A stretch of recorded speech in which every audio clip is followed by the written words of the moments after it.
A direita brasileira está se mexendo bem antes do esperado.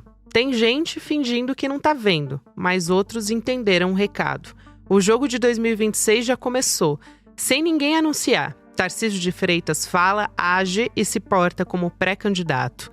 Discurso nacionalizado, projeto pronto, a agenda para o país. É aquela coreografia típica. Diz que não é, mas faz tudo como se fosse. E esse voo mais alto só acontece por um motivo muito simples. No mesmo campo político, a principal referência está em queda livre. Bolsonaro se enrola a cada semana e se complica a cada movimento. Julgamento, recursos, decisões e a sombra do regime fechado no horizonte.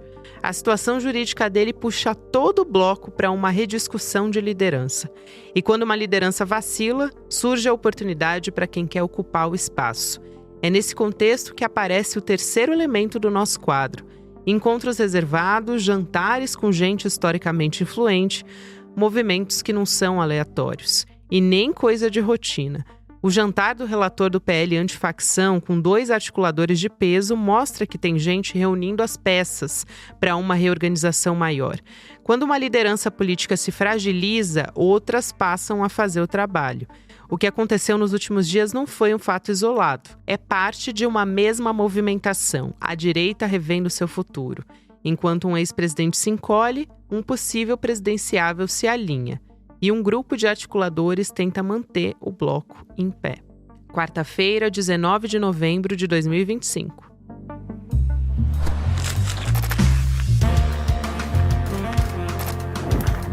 Sou Gabriela Varela, esse é o podcast Democracia, com mais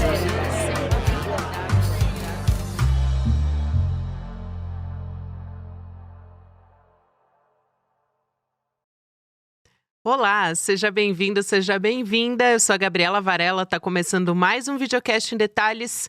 E aqui, todos os dias, a gente analisa uma temática, uma notícia importante do momento. Hoje eu vou conversar com a Isabela Calil, que é professora, antropóloga, também coordenadora do Observatório da Extrema-Direita. Isabela, um prazer te receber mais uma vez. Bem-vinda. Obrigada, Gabi. É um prazer estar aqui.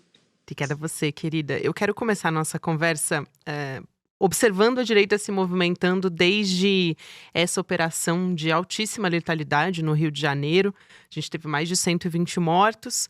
Então, como a direita está procurando uma maneira de capitanear em cima dessa pauta, né? E até aí o governo vinha pautando o debate, falando sobre soberania, também apoiado nessa questão da isenção de até R$5 mil por mês, né, para o imposto de renda. Então, principalmente voltando a olhar para questões de soberania nacional. Agora, nessa semana anterior, na verdade, a gente teve a divulgação de um cenário da Quest mostrando que a popularidade, a intenção de votos para o Lula e a popularidade está parecida com a de janeiro. Então, diminuiu a distância entre aprovação e desaprovação do governo. Como é que você observa? Porque não foi uma queda para o governo, como muita gente estava projetando que seria essa questão da operação, né? Que efeito que tem esse movimento de deixar a discussão sobre a soberania nacional e pautar esse debate agora para essa questão da seara da segurança pública, que é um debate que vai estar nas eleições de 2026 e que também a extrema-direita tenta sequestrar à sua maneira? Bom, Gabi, eu acho que primeiro, assim, a primeira coisa que eu diria é que essas pesquisas, né, e aí eu também trabalho com pesquisa, eu acho que essas pesquisas são importantes. Não sou do time que acha que não tem que fazer pesquisa, que não tem que fazer sondagens já relacionadas à eleição, seja mais diretamente perguntando sobre questão de voto ou até no caso de aprovação. Eu acho que tem que fazer sim, pesquisa sempre bem-vindo, é fundamental a gente saber como é que a opinião pública pensa, como é que está lidando com as questões. No entanto, eu acho que é preciso fazer uma ressalva que ainda falta muito tempo. Né? Então, ou seja, ninguém tem como dizer, essa é a verdade, o que vai acontecer em 2026. Qualquer pessoa que chegue agora em novembro, dezembro e diga, olha, vai acontecer X coisa, enfim, considerando, né, Lula como presidenciável, ele já se colocou nesse lugar, né, já lançou sua chapa, Lula-Alckmin, enquanto a direita ainda está batendo cabeça para conseguir encontrar um nome, mas qualquer pessoa que hoje chegue e diga que, enfim, que tem um cenário possível, que aponte caminhos, ou a pessoa está sendo ingênua ou ela está mentindo, porque não tem como, né? A gente não sabe exatamente como é que vai ser o cenário de 2026, por diferentes razões, porque falta muito tempo, e segundo, que depende muito do candidato ou candidata da chapa, né? Então, como a gente ainda não tem muita clareza sobre como vai se dar essa disputa a partir do campo da direita, a gente não tem como antecipar muitas coisas. Dito isso, o que a gente já consegue antecipar e dá para entender coisas que são relacionadas já ao cenário de 2026? Eu concordo que a operação no Rio de Janeiro marca o início da eleição. Eu acho que ela, como efeito político, efeito simbólico, ainda que a gente não esteja falando de um calendário oficial, a gente está falando do processo todo. Então, eu acho que sim, a eleição se antecipou, digamos assim. Em relação ao, digamos, o que você comentou, né, desse sequestro da pauta, de fato, o que vinha acontecendo é que o governo, principalmente nas questões relacionadas ao Donald Trump e até as diferentes ações que o Eduardo Bolsonaro fez, tinha conseguido engatar uma agenda relacionada à soberania, que era uma agenda muito positiva, tinha questões relacionadas a projetos importantes, como no caso da isenção do imposto de renda, entre outros, que estava, digamos, o governo estava numa guinada muito positiva. Acho que a operação toda no Rio de Janeiro e o alto índice de letalidade, que enfim, não dá nem se a gente for comentar isso, o programa inteiro vai ser sobre isso, mas isso significa, basicamente, que a gente teve uma inflexão, mas eu acho que, considerando tudo, eu acho que o governo conseguiu responder de maneira relativamente satisfatória. Eu não acho que tenha sido, digamos, um nocaute, alguma coisa assim.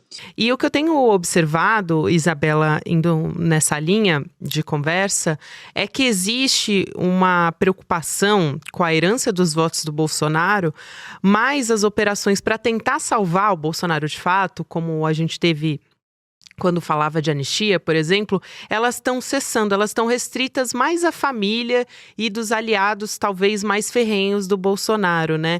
O Eduardo, agora, a gente estava falando sobre questão de soberania, ele, por maioria, por decisão do Supremo Tribunal Federal, vira réu também, envolvendo ações de articulação contra o Brasil lá nos Estados Unidos. Então, mais nesse sentido, né? Até quero te perguntar, já que publicada essa ata do STF, a expectativa é para que o Bolsonaro, não só o Bolsonaro, os demais condenados no núcleo crucial também da trama golpista, sejam presos.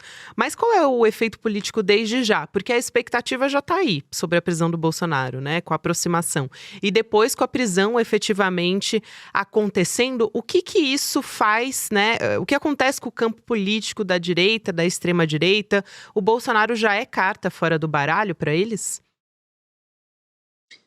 Não é carta fora do baralho. Eu acho que o Bolsonaro tem um peso político ainda importante.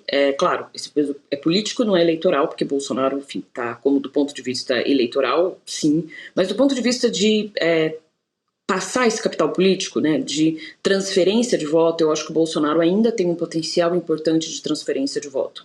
Isso significa dizer que, basicamente, a pessoa que for representar a direita em 2026, também assumindo que é uma pessoa só, porque a gente pode ter um outro cenário, que a gente fala disso daqui a pouco, que é uma disputa dentro da direita nas urnas mesmo, né? Ou seja, não é só uma disputa que seria a disputa que, inclusive, já está em andamento, de encontrar um nome, mas sim da direita rachar e apresentar 2 nomes, 3 nomes, enfim. É um cenário que ele não é também impossível, né? Mas eu acho que é mais provável que a gente tenha uma disputa em torno de um nome só. Mas seja quem for essa pessoa depende ainda de que Bolsonaro diga vote nele, vote nela, ele é meu candidato, ele é minha candidata. Então, ou seja, precisamos acompanhar, porque Bolsonaro tem sim um potencial de transferência de voto aí relevante e todo mundo sabe disso. Tanto é assim que ninguém fala mal do Bolsonaro. A direita adotou uma estratégia que é uma estratégia que, a meu ver, não é muito inteligente, mas que é uma estratégia de fazer de conta, né, tratar o eleitor como um pouco inteligente e fazer de conta que Bolsonaro é um nome para 2026. Muitos atores políticos repetem isso publicamente, embora todo mundo saiba que é impossível, né? Então, eu acho que, inclusive, isso dá um desgaste na direita, porque o eleitor não é idiota, né? O eleitor sabe que não tem como votar no Bolsonaro em 2026. A não ser um grupo muito radicalizado, que está muito desconectado da realidade, e esse grupo existe, né, do ponto de vista do voto em si, mas a não ser essas pessoas que estão muito envoltas em teorias conspiratórias, e aí tem de tudo, né, tem gente que acredita até que o Lula não é o Lula, que enfim, mas enfim, tirando esse segmento muito específico, o fato é que as pessoas sabem que Bolsonaro está fora do jogo eleitoral. não do jogo político. E o que provavelmente vai acontecer é que quanto mais tempo a direita demora nessa narrativa fantasiosa de ficar tentando dizer que Bolsonaro é o único nome para 2026, mais a direita perde com isso, né? Porque o eleitor vai vendo que isso não é viável, que não tem como e que não tem, de fato, uma sinalização. Mesmo setores que são muito mais refinados do ponto de vista político e do ponto de vista de comunicação e que não adotam essa narrativa mais tosca, né, de dizer que Bolsonaro é o único candidato, é o caso, por exemplo, do Kassab, né, que colocou 3 nomes na mesa no campo da direita, né, o Ratinho Júnior, o Leite, o Tarcísio. O fato é que quando você tem uma situação como essa e um ator relevante politicamente como o Kassab dizendo que a direita tem 3 alternativas, quem tem 3 não tem nenhuma, né? Pelo menos não, e já chegando 2026 batendo na porta. Então o que provavelmente vai acontecer é que quanto mais tempo a família Bolsonaro, Jair Bolsonaro e a própria direita demora para passar esse bastão e para situar quem é esse nome, mais capital político Bolsonaro perde e a direita como um todo. O que eu quero dizer com isso? A família Bolsonaro, a própria direita, poderia ter tido uma outra trajetória e ter lucrado mais, ganhado mais politicamente com a prisão do Bolsonaro. Eles não fizeram isso. Então, no final das contas, sim, Jair Bolsonaro, para responder de maneira mais resumida, Jair Bolsonaro é relevante politicamente, mas a cada dia perde relevância, menos por conta da prisão em si, e mais por conta da incapacidade da direita de se reorganizar em termos eleitorais. Então, basicamente, esse é o cenário. Isa, eu também, professora, pensei, enquanto você estava falando, quem tem 3 não tem nenhuma, né? Tem outro fator que ilustra isso muito bem, que também, já olhando para as eleições do ano que vem, mais especificamente não para candidatos à presidência, né? Mas olhando para Santa Catarina é uma briga que dá para entender um pouco essa fragmentação que está acontecendo na direita, que é o Carlos que decidiu concorrer pelo Senado e aí entrou numa disputa direta com a Caroline Detoni. Isso pode colocar em jogo até a candidatura do Jorginho de Mello, enfim, e a própria Caroline Detoni pode acabar saindo do PL, o Novo está de olho nela, ou seja, não existe um consenso fechado para apoiar o clã Bolsonaro também nessa seara, se a gente olhar especificamente para Santa Catarina, né? Quando a gente olha para esse vácuo a ser ocupado hoje, era algo que eu queria te perguntar também, sobre essa fragmentação para quem vai ocupar esse posto do Bolsonaro, e acho que você já explicou isso em boa parte. O Tarcísio, ele está com um pé em 2 canoas, ele faz acenos, depois ele se retira de novo dessa disputa, depois ele se coloca, tem um encontro marcado já com o Jair Bolsonaro para o final desse mês, e tem o próprio Consórcio da Paz, em que os governadores vão para apoiar o Cláudio Castro publicamente, com isso eles tiram algum capital político. E o Cláudio Castro, enfim, de alguma maneira coloca como se uma operação, como foi a do Rio de Janeiro, que, enfim, com todos os problemas que a gente sabe que tem, de alguma maneira ele quer pegar essas pesquisas, a gente está falando de pesquisa, né? Mas alguma pesquisa que lançou, né, o Cláudio Castro alguma popularidade por causa disso, os outros governadores em alguma medida queriam replicar, tirar algum ganho político disso. A gente tem essas disputas em Santa Catarina, a gente está com essas disputas em Minas Gerais, e vale lembrar que tem uma disputa que ela não é só em relação ao presidenciável, né, a chapa presidencial, mas ao Senado. Então o Senado, ele também é super relevante para a direita, primeiro porque ele é relevante para qualquer campo político, porque a gente tem a maior renovação do Senado, de 2/3 agora nessa eleição, porque alterna, né, e segundo, porque a direita, ela já faz tempo que já faz um projeto político em relação ao Senado especificamente. Então eles entenderam a importância do Senado, e o Senado ele é importante por diferentes razões, e especificamente no campo da direita, existe uma razão em especial, que é o fato de que é no Senado que passa, eventualmente, a possibilidade de impeachment de ministro da Suprema Corte. Então, o que a direita faz, do ponto de vista de pensar médio prazo, isso não só no Brasil, é uma tendência internacional, em países constitucionais, é controlar a Suprema Corte. Isso no Brasil, já existe uma certa inflexão, a gente tem a possibilidade aí de ter 2 ou 3 ministros que têm uma inflexão mais, digamos, conservadora, não vou nem dizer a direita, mais conservadora. Aí eu estou falando basicamente dos 2 ministros indicados pelo Bolsonaro e o Fux, que, enfim, se colocou numa posição parecida, né, nesse sentido, em relação ao seu voto, né, aquele voto longuíssimo sobre o golpe. E, basicamente, a gente tem agora novas aposentadorias. Então, rapidamente, a gente pode ter uma mudança nos próximos anos de inflexão de uma Suprema Corte mais progressista, vamos chamar assim. E aí eu estou falando relacionado às questões constitucionais, enfim, ao garantismo, que eles chamam, para uma corte mais conservadora, que, enfim, estaria mais distante da Constituição brasileira, a meu ver. Mas o fato é que, especificamente, o Senado ele é relevante, além dessa razão específica, por muitas outras. Então você tem uma disputa que ela é dupla, porque você tem uma disputa, especificamente, umas disputas pelo Senado, que tem menos vagas, né, do que a Câmara, e também essa, digamos, questão relacionada à presidência, né, à candidatura à presidência.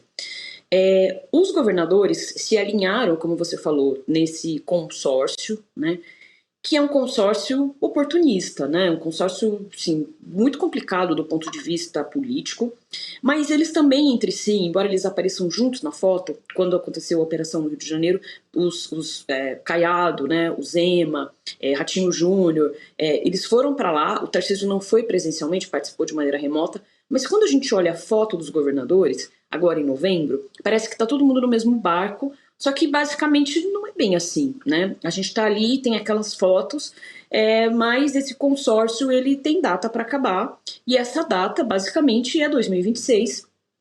O Caiado, por exemplo, já anunciou que vai sair do governo de Goiás para concorrer.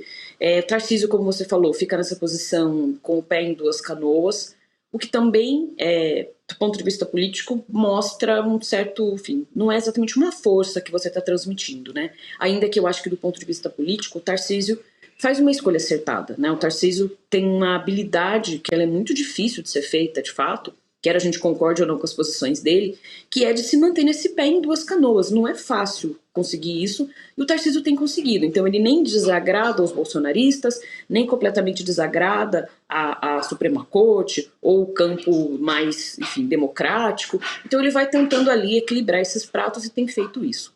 Mas em resumo da história é que o que deve acontecer agora nesse período, enfim, de definição, né, de Bolsonaro de fato saindo de cena, indo para a prisão, seja ela no regime que for.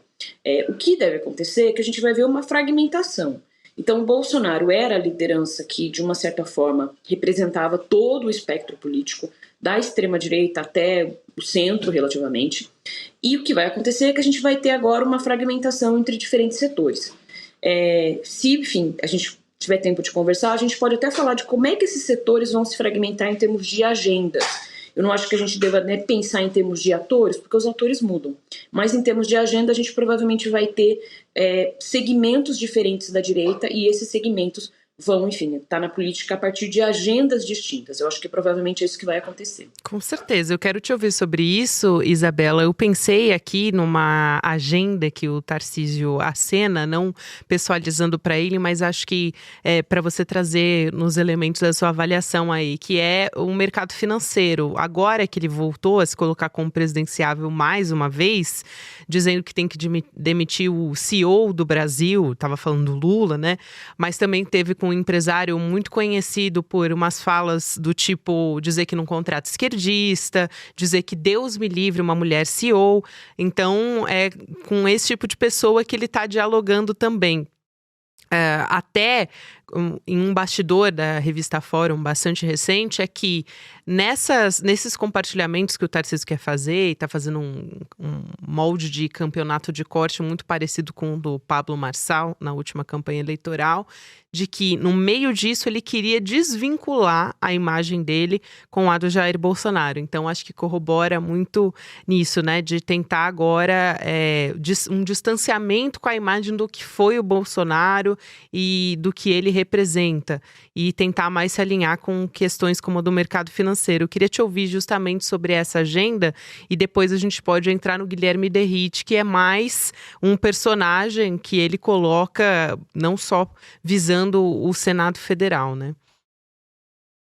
Gabi, eu acho que a tua colocação ela está perfeita em relação ao Tarcísio, o que o Tarcísio representa, e eu acho que assim, como é que eu vejo essa fragmentação?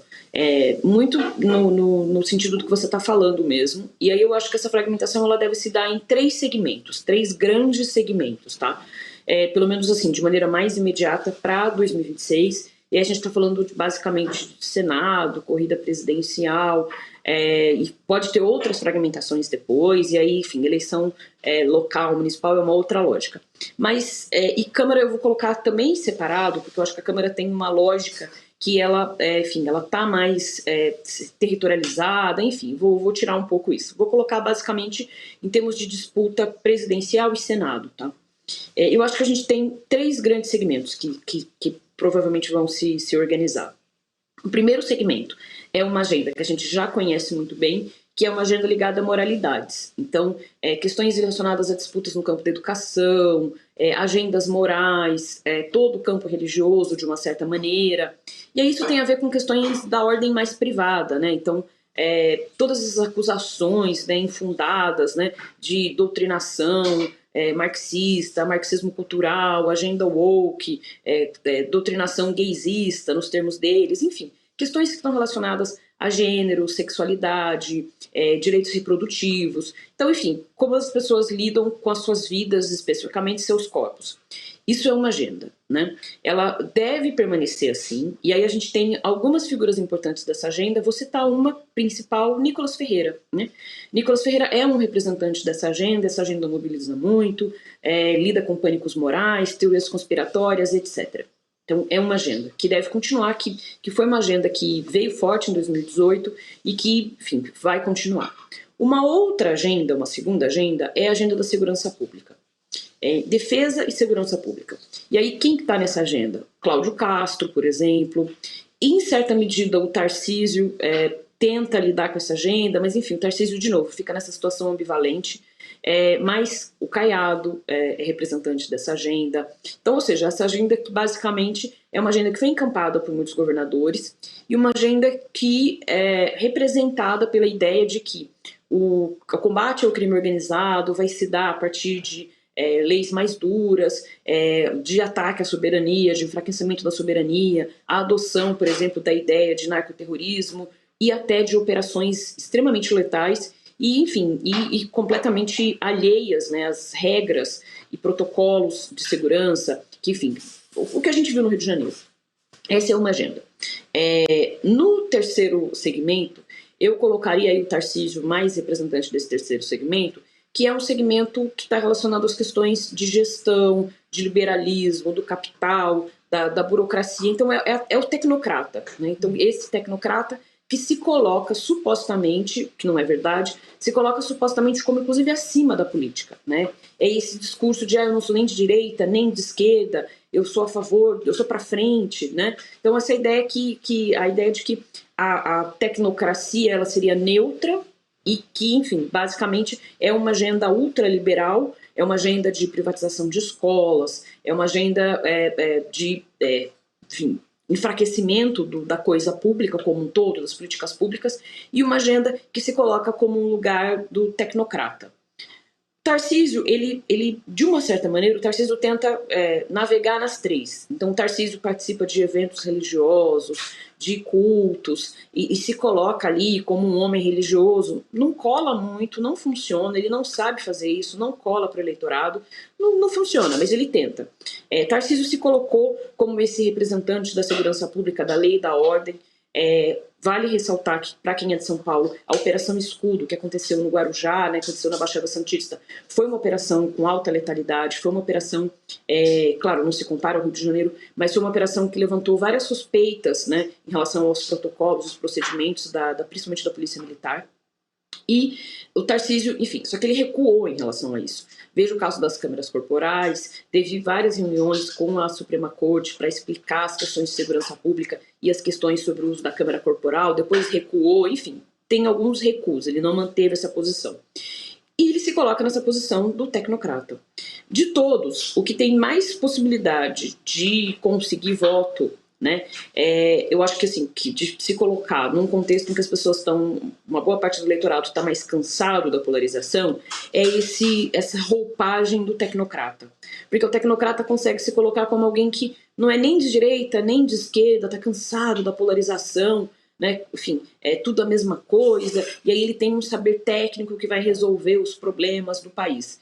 Então, enfim, Tarcísio hoje é a pessoa que tem mais capacidade de conseguir mais votos, até pela sua apresentação, porque ele não joga fora completamente o debate sobre segurança pública e defesa, se coloca nesse debate, também transita entre os setores mais conservadores, mas se coloca como esse tecnocrata que está acima da direita e da esquerda.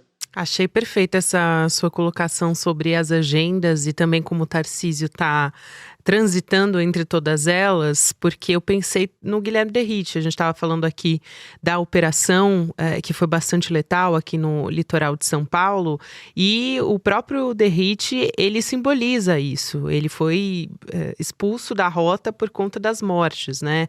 Tem quase 20 mortes nas costas, né? Na conta dele, e também para ser o relator agora desse PL antifacção, chegando na 5ª versão do texto, enquanto a gente conversa aqui, e isso tem se revertido de uma certa maneira para algum desgaste do Tarcísio. Então, só para colocar mais um elemento aqui para você analisar também, professora, essa história do jantar do Derrite, já com todas essas idas e vindas dos textos, né?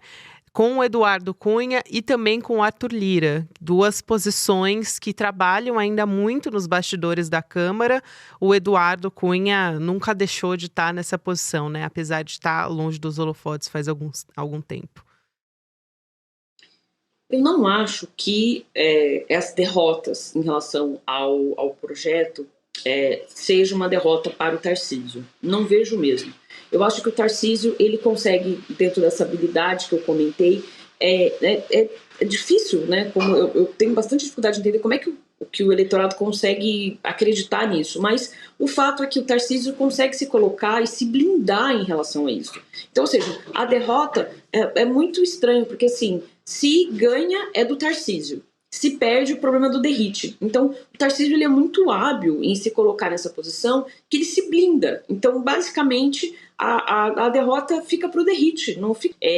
Eu não descartaria, inclusive, da possibilidade do Derrite se lançar em outras pretensões eleitorais e políticas, né? O Derrite, não existe publicidade ruim, né? Ainda que a gente possa fazer todas as críticas, isso só mostra a incapacidade do Derrite do ponto de vista de lidar com a segurança de forma mais técnica, por não entender, por exemplo, questões muito básicas como a função da Polícia Federal. Mas o fato é que não existe publicidade ruim. E muitos segmentos, que são segmentos que estão muito ligados à ideia de que se combater o crime é basicamente, falando de uma maneira bem resumida, matar bandido, vão apoiar o Derrite, né? E já apoiam o Derrite aqui em São Paulo. Quero muito agradecer a sua presença mais uma vez. Tem um cenário político muito complexo. Já estamos em campanha eleitoral, já está na época. Então, a gente tem que ficar muito atento a todos os movimentos que vêm a partir de agora, enfim, e já começou de fato.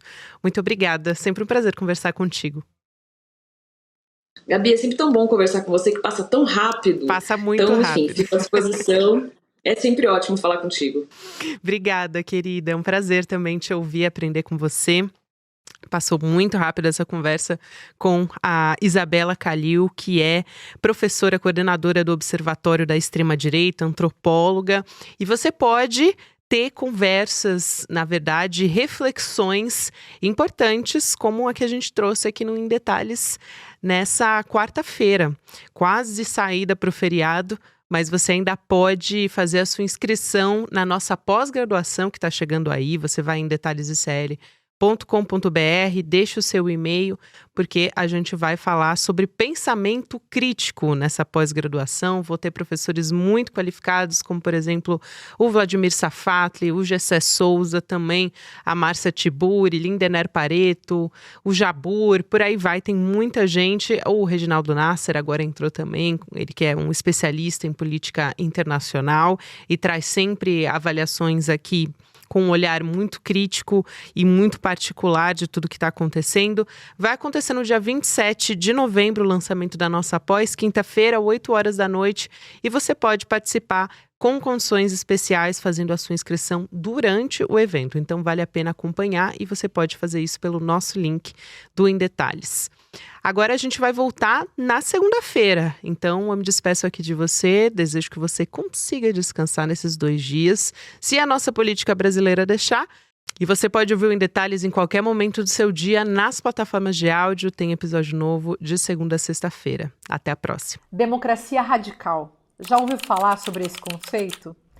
Não existe democracia se não formos ao limite em busca de mais direitos, igualdade e liberdade. Esse é um conceito necessário que hoje faz parte do campo de estudos da teoria crítica e que iremos estudar no nosso curso de pós-graduação do ICL. Eu vou contar mais sobre isso no dia do lançamento oficial da pós, dia 27 de novembro, uma quinta, às 20 horas. Eu te espero lá. O ICL está em todo lugar, na palma da sua mão, na TV da sua casa e até nos seus ouvidos. Para ir além da manchete e mergulhar com apuração e contexto de verdade, acesse iclnoticias.com.br. Siga o ICL, compartilha e vem com a gente. Informação para quem pensa.